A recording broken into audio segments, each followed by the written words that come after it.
देखिए class 12 mathematics NCERT की book exercise 6.2 question number 13 13वां सवाल।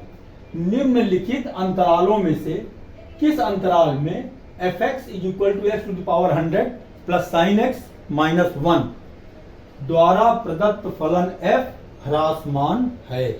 देखिए फलन दिया गया है और कह रहा है कि यह फलन ह्रासमान है।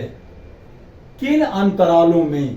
ये अंतराल दिया गया है ए वाला 0-1, बी अंतराल दिया गया है π/2 से पाई, सी अंतराल दिया गया है 0 से π/2 और डी ऑप्शन कह रहा है कि इसमें से तीन अंतराल जो दिए गए हैं इनमें किसी में ह्रासमान नहीं है। ये हमको चार ऑप्शन में ठीक करना है कि कौन सा सही है। तो चाहे ह्रासमान के बारे में पूछा जाए चाहे वर्धमान के बारे में पूछा जाए, हमारा तरीका वही है। फलन जो दिया गया है सबसे पहले उसको हम डिफरेंशिएट करते हैं, उसका हम अवकलन करते हैं। सॉल्यूशन में क्या होगा? देखिए सॉल्यूशन में पहले तो हम लिख लेते हैं फलन fx is equal to x to the power 100 plus sine x minus 1।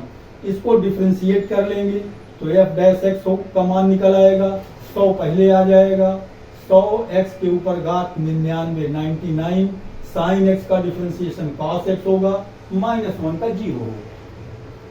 चलिए एफ डैश एक्स का मान निकल आया। बहुत ही ठंडे दिमाग से शांतिपूर्वक सवाल को उसकी गहराई में जाना चाहिए। सवाल में क्या पूछा है उसने, और डिफरेंशिएट करने के बाद इसी से देखिए पता लगेगा कि ये वर्धमान होगा या ह्रासमान होगा, इंक्रीजिंग होगा या डिक्रीजिंग होगा। अब पहले हम ए वाला पार्ट ले लें। ए पार्ट की बात करें, ए में क्या कह रहा है? अंतराल 1 और 0 और 1 इस अंतराल में हमको ये चेक करना है कि ये वर्धमान है या ह्रासमान है। तो 0 से 1 अंतराल का मतलब क्या हुआ कि x का मान x बिलोंग्स टू 0-1, यही तो कहा इसने। 0-1 का मतलब क्या हुआ कि x का मान क्या होगा? 0 और 1 के बीच में होगा। x बिलोंग्स टू 0-1, इसका मतलब क्या होता है? इसका मतलब ये होता है कि x का मान 0 से बड़ा 1 से छोटा, 0 से बड़ा होगा 1 से छोटा होगा। चलिए x के मान के बारे में भी हमको पता लग गया। जब x के बारे में पता लग गया तो अब हम यही x का मान 0 से 1 के बीच में कोई एक नंबर ले लें, कोई एक संख्या ले लें। तो 0 और 1 के बीच में हमने आधा ले लिया 1/2। भाई नंबर लाइन पर ये 0 है, ये 1 है, ये 2 है, ये 1 है, ये 2 है। तो 0 से 1 के बीच में क्या होगा? 0.5 होगा। चलिए हमने 0.5 ले लिया। अब अगर हम 0.5 का मतलब क्या हुआ? 1/2। 0.5 का देखिए ये रफ काम समझाने के लिए कर रहा हूं मैं, समझिए। 1/2 हमने ले लिया x का मान। अब जहां जहां x लिखा हो वहां वहां 1/2 लिख दें। देखिए अगर यहां पर हम 1/2 लिखेंगे और उसके ऊपर घात 99 रहेगा तो क्या ये ऋणात्मक हो जाएगा? अरे छोटा चाहे जितना हो जाए ये, लेकिन ऋणात्मक नहीं होगा, हमेशा धन में ही रहेगा 1/2 रखने पर। भाई 1/2 के ऊपर 99 घात, 1 के ऊपर घात 99 और बटे में 2 के ऊपर घात 99। तो 2 के ऊपर घात 99 लगाओगे तो बहुत बड़ी संख्या आएगी।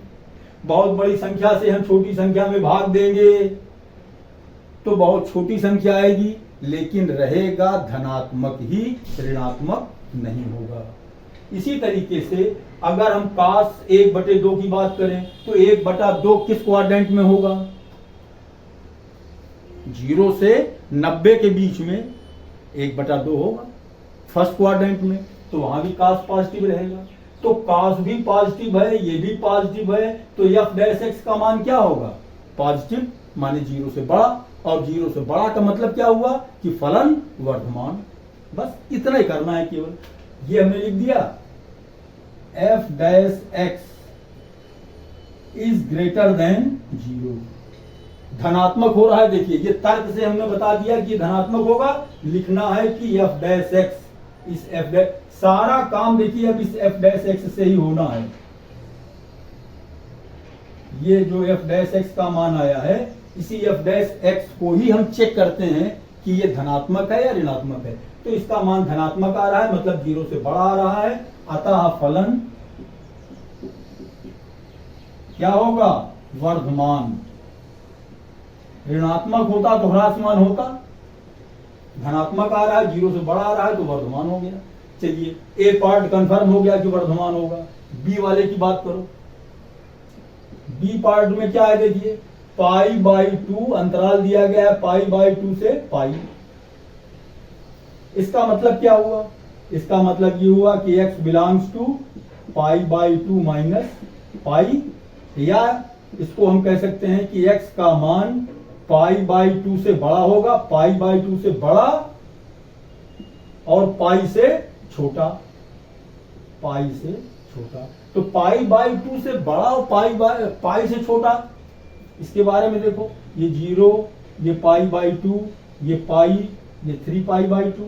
तो π/2 से पाई, π/2 ये है, पाई ये है, इस क्वाड्रेंट की बात की जा रही है। और इस क्वाड्रेंट में cos क्या होगा हमारा, cos x निगेटिव होगा। cos x का मान क्या होगा, निगेटिव होगा।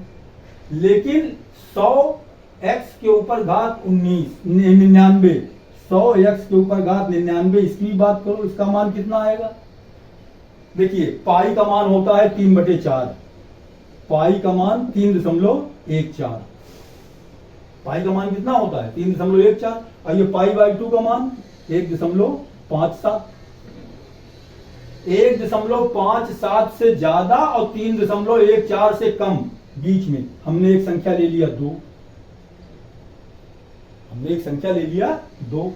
अगर हम x का मान 2 लिखें, देखिए cos तो हमारा निगेटिव हो गया, यहां जब 2 लिखेंगे तो 2 के ऊपर घात 99 बहुत बड़ी संख्या आएगी, उसका 100 में गुणा करेंगे और बड़ा हो जाएगा, उसमें से cos x का मान घटाएंगे और cos x का मान होगा ही कितना, ज्यादा से ज्यादा ऋणात्मक होगा तो -1 होगा और धनात्मक होगा तो +1 होगा।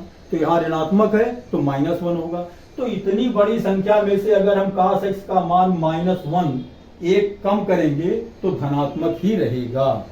तो इस अंतराल में भी f डैश x का मान धनात्मक होगा।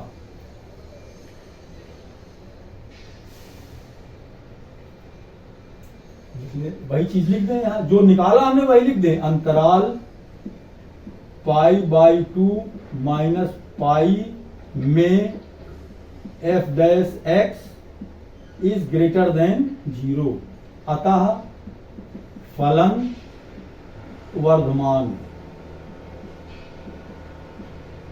देखिए भाई, पहले वाले में भी वर्धमान हो गया, दूसरे बी वाले में भी वर्धमान हो गया, ए वाले में भी वर्धमान हो गया। अब सी की बात कर लें। सी वाला पार्ट क्या है, 0 से π/2,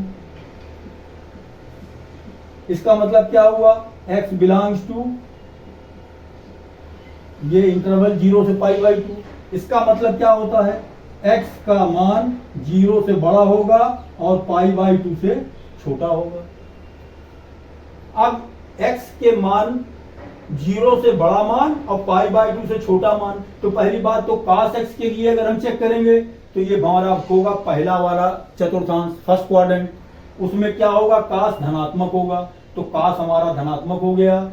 यहां पर जब हम 0 से बड़ी कोई संख्या ले लें, चाहे बिल्कुल 0.1 ही ले लें, 0 से बड़ा 0.1 ले लिया हमने, 0.1 यहां लिखेंगे तो उसके ऊपर घात 99, हालांकि 0.1 का जब 99 बार गुणा करेंगे तो वो और छोटा छोटा छोटा होता चला जाएगा, लेकिन रहेगा धनात्मक ही, ऋणात्मक नहीं होगा।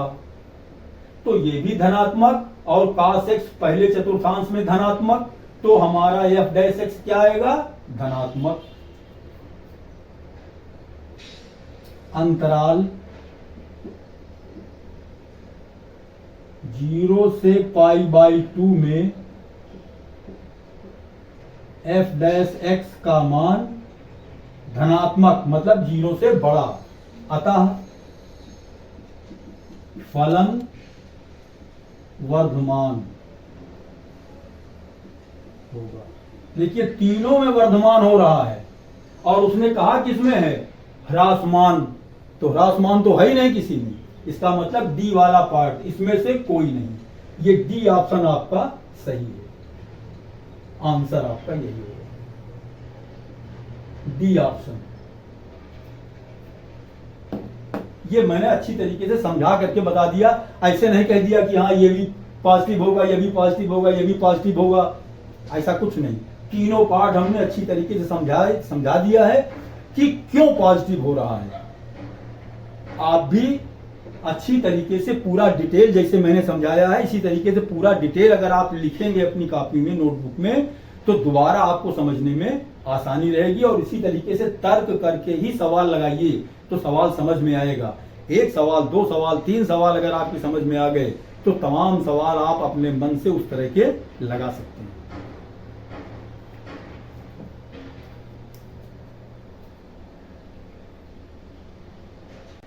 देखिए क्लास 12 मैथमेटिक्स एनसीईआरटी की बुक है, एक्सरसाइज 6.2 14वां सवाल कह रहा है कि ए का न्यूनतम मान ज्ञात कीजिए जिसके लिए अंतराल 1 2, देखिए क्लोज इंटरवल दिया गया है। ये क्लोज इंटरवल का मतलब क्या होता है कि उसमें ये जो 1 और 2 लिखा हुआ है वो भी शामिल रहेगा, 1 भी रहेगा, 2 भी रहेगा, इसके बीच की संख्याएं 1 और 2 के बीच की वो सब ली जाएंगी। क्लोज इंटरवल का मतलब ये हुआ में fx बराबर x square plus ax plus 1 से प्रदत्त फलन वर्धमान है। सवाल में वो कह रहा है कि ये फलन वर्धमान है। सॉल्यूशन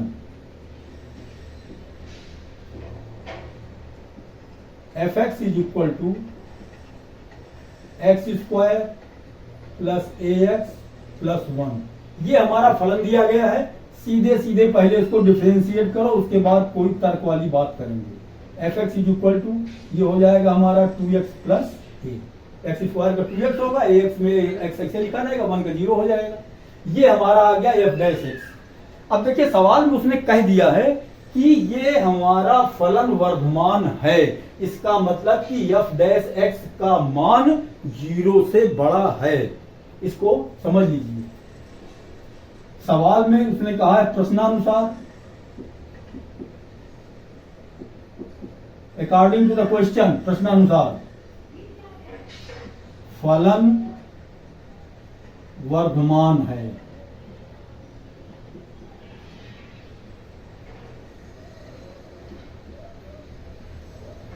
अतः f dash x is greater than 0। इसका मतलब क्या हुआ कि f डैश x का मान 0 से बड़ा होगा, और f डैश x का मान 0 से बड़ा है, इसका मतलब क्या हुआ कि 2x plus a is greater than 0। भाई f डैश x का मान कितना है, जब f डैश x का मान 0 से बड़ा है, इसका मतलब 2x प्लस a का मान भी 0 से बड़ा होगा। ये कंडीशन हमको पता हो गई। अब देखिए कि ये जो हमारा अंतराल दिया गया है, इस अंतराल की बात करें। अंतराल 1 2 में x का मान एक बार हम 1 लिख दें, एक बार 2 लिख दें। भाई x का मान क्या है, ये जो अंतराल दिया गया है 1 2, इसका मतलब क्या हुआ कि x का मान या तो 1 है, या x का मान 2 है, या x का मान 1 और 2 के बीच में जो संख्याएं हैं वो है। तो तमाम लिखने से अच्छा है कि एक बार हम x का मान 1 लिख दें, एक बार 2 लिख दें। x बराबर 1 पर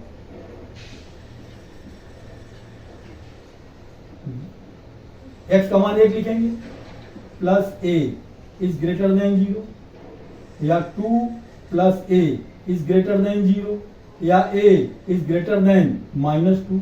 एक समीकरण ये मिल गया हमको। क्या दिक्कत है इसमें? अरे भाई 2x प्लस a का मान 0 से बड़ा है और x का मान कितना है, हमने 1 लिखा तो x जहां लिखा था 1 लिख दिया, तो 2 एकम 2, 2 plus a is greater than 0, 2 को उधर भेज दिया तो उधर दो जाएगा माइनस में हो जाएगा। इसी तरीके से x बराबर 2 पर, x बराबर 2 पर x का मान जब 2 लिखेंगे, हम चेक किसको कर रहे हैं, f डैश x को। भाई f डैश x से ही तो पता लगता है। तो f डैश x का मान कितना है, 2x प्लस a, इसी को हम देख रहे हैं। 2x प्लस a, x का मान जब 2 लिखेंगे तो क्या हो जाएगा, ये 2 दूनी 4 plus a is greater than 0। भाई x का मान जब 2 लिखेंगे तब भी ये 0 से बड़ा, 1 लिखेंगे तब भी ये 0 से बड़ा, 1 और 2 के बीच में लिखेंगे तब भी ये 0 से बड़ा होगा। तो ये कितना हमारा हुआ, 4 plus a is greater than 0 या a इज ग्रेटर देन -4। ये हमारा दूसरा हो गया। a का मान ऋण 2 से बड़ा है और a का मान ऋण 4 से बड़ा है। ये चीज हमको अब तर्क से सिद्ध करना है। a का मान क्या है, -2 से बड़ा और -4 से बड़ा। जरा सा संख्या रेखा पर आ जाओ। ये हमारा है -2, ये है हमारा -4, ये है हमारा 0, ये है हमारा 1 2। इस संख्या रेखा पर इस तरीके से तमाम बना दें, उससे कोई फर्क नहीं पड़ता, माइनस इनफाइनाइट। हमको जरूरत जितनी है बस, देखिए हमको जरूरत क्या है, -2 -4 -2 की। a का मान कितना है, -2 से बड़ा है। -2 से बड़ी संख्याएं क्या होंगी, ये सारी होंगी। और -4 से बड़ी यहां से शुरू होगा, यहां बीच में -3 भी आएगा।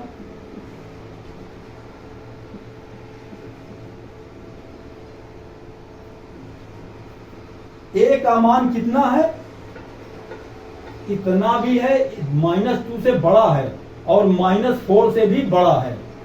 तो अब a का मान कितना होगा, देखिए ये -2 जो है यही एक नंबर है जो दोनों को संतुष्ट कर रहा है, जो दोनों को संतुष्ट कर रहा है। -4 वाले में भी ये आएगा और -2 वाले में भी ये आएगा। अब एक चीज ध्यान रखिए कि ये जो हमारा 1 और 2 दिया गया है और उसमें वर्धमान कहा है, तो निरंतर और वर्धमान में यही अंतर आप समझ लीजिए, इसकी कभी कभी जरूरत पड़ती है। ये इज इक्वल टू, उसमें इज इक्वल टू भी होता है। तो या तो -4 होगा या -4 से बड़ा होगा, -2 होगा या -2 से बड़ा होगा। तो ये -2 जो है ये दोनों में कॉमन है, अतः a इज इक्वल टू -2, यही आपका आंसर होगा। ये तर्क से सिद्ध होगा, ये कहीं गुणा भाग से सिद्ध नहीं होगा, क्योंकि दो कंडीशन मिल रही। देखिए a का मान -2 के बराबर भी हो सकता है, उससे बड़ा भी हो सकता है। तो a का मान क्या हुआ, ये -2 होगा या फिर -1 होगा, 0 होगा, 1 होगा, 2 3 4, ये सब हो सकता है, कुछ भी हो सकता है, ये कह रहा है। लेकिन ये कंडीशन क्या कह रही है कि a का मान -4 होगा या -4 से बड़ा होगा। तो -4 भी हो सकता है और -4 से आगे वाली संख्याएं भी हो सकती हैं। तो ये बताइए कि इन दोनों शर्तों को पूरा कौन कर रहा है, ये -2, यही दोनों में है। पहली वाली स्थिति में भी ये रहेगा और दूसरी वाली स्थिति में भी ये रहेगा, इसलिए a का मान -2 होगा। इसके अलावा और कोई दूसरा तरीका इसका हल करने का नहीं है। बहुत अच्छा सवाल है, most important question, most important. सवाल को इस तरीके से लगाइए, तर्क करके आप इसको सिद्ध कर सकते हैं। इस तरीके से या आप इसको फिगर बना सकते हैं एग्जाम में समझाने के लिए, कोई दिक्कत नहीं है। एग्जामिनर समझ जाएगा कि आपने कोई रटा हुआ उत्तर नहीं लिखा है, बल्कि तर्क से आप सिद्ध कर रहे हैं a = -2। अच्छा क्वेश्चन है, तैयार कर लीजिए।